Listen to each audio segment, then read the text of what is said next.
cree que la sociedad y la economía española ha sufrido transformaciones durante este paso de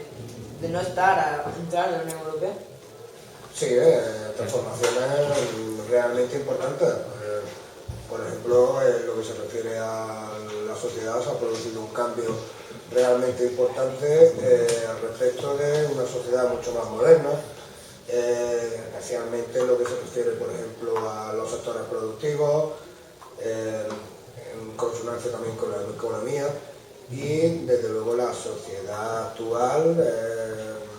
el avance que ha sufrido la sociedad española en estos años está totalmente relacionada con las aportaciones que han venido desde que España entra en la Unión Europea. En ese sentido, pues, desde luego, la entrada de España en la Unión Europea ha sido totalmente favorable, no solo social y económicamente. En lo que se refiere a la economía, España ha dejado de ser, por ejemplo, un país en el que su economía se basaba en el sector primario, específicamente en la agricultura y la ganadería, para tener una economía realmente diversificada en el que el sector industrial y el sector servicios cada vez tiene más importancia. Y ahora una pregunta, ¿está usted a favor de que se fomente los viajes de estudio entre los países de la Unión Europea como los Erasmus? Por supuesto, ojalá en los años en los que yo empecé a estudiar la carrera hubiese tenido la facilidad que vaya a tener ahora de poder realizar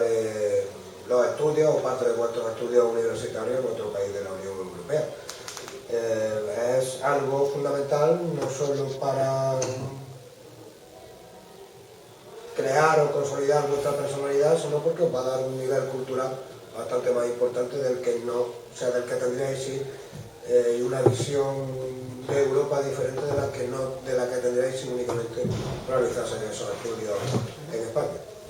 ¿Y usted consideraría positivo que su hijo aceptara este tipo de ayuda o beca? ¿Por qué? Hombre, por supuesto que lo consideraría positivo. Es más, considero que de hecho las becas que los sucesivos gobiernos anteriores y el actual están concediendo para este tipo de formación de los estudiantes en Europa son pocos. De tal manera que incluso se debería incentivar no solo el número de becas, sino que esas becas fuesen más cuantiosas por una sencilla razón.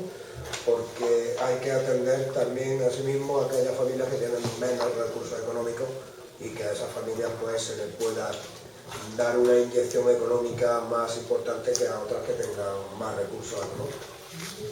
Y una última pregunta, ¿piensa usted que es una ventaja o una desventaja que haya un libre tránsito de personas referente a viajes o en lo comercial entre distintos países de la Unión Europea? Es una ventaja tremenda. Una ventaja tremenda el hecho de que, bueno, de hecho el principio de la Unión Europea empieza siendo una unión comercial, la CECA, el Tratado de Libre del Carbón y del Acero,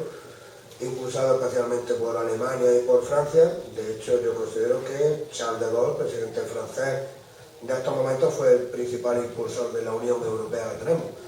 La cuestión es que ese libre tránsito de personas, de mercancías, del tratado Schengen, cada día está más puesto en tela de juicio y a una pena que, por ejemplo, en esta última semana Europa o los países, los gobiernos europeos hayan tenido que ceder bastante, a las demandas de Inglaterra en cuanto a recortar el apoyo que Inglaterra le va a dar a la Unión Europea. Desde luego, en ese sentido, Charles de Gaulle intentó por todos los medios que Inglaterra no formase parte de la Unión Europea por este tipo de cuestiones, de tal manera que en ese sentido todo lo que tenga que ver con intentar delimitar el tránsito de personas y de productos comerciales por todos los países de la Unión Europea es totalmente negativo. ¿Y cree usted que está Europa lo suficientemente unida en estos tiempos? Para nada, en ningún modo. La Unión Europea tendría que tener una unión mucho más importante en aspectos como, por ejemplo, es tener en cuenta aquellos países que por la crisis económica que hemos sufrido, como por ejemplo Grecia o España, pues ponerle este tipo de préstamos a los que se ha sometido a países como Grecia, pues dice muy poco de lo que debe ser la solidaridad europea, que precisamente el principio de la Unión Europea es la solidaridad entre los pueblos europeos, y en este sentido el imponer ese tipo de préstamos abusivos a países que han caído en crisis como Grecia me parece un abuso total. O por ejemplo la Unión Europea, en cuanto a este sentido de solidaridad, teniendo en cuenta la tragedia que están viviendo los refugiados que pretenden entrar en Europa y que se encuentran con gran cantidad de trabas para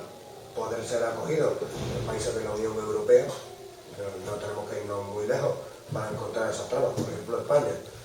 Desde luego eso dice muy poco de lo que debe ser la solidaridad intereuropea.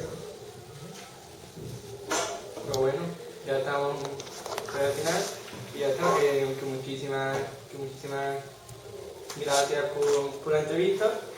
y que esperamos que nos sirva mucho tu aportación en este tema. Muchas gracias a vosotros y por haberme dado la oportunidad de nuevamente hacer un trayecto sobre lo que ha sido mi visión personal, sobre todo sobre lo que es la presencia de España en Europa, y esperemos que en los próximos años esa Unión Europea no se quede en lo que está haciendo actualmente, sino que vaya mucho más allá y que sobre todo se atienda a aquellos países que tienen unas mayores dificultades económicas y sociales dentro de la Unión Europea.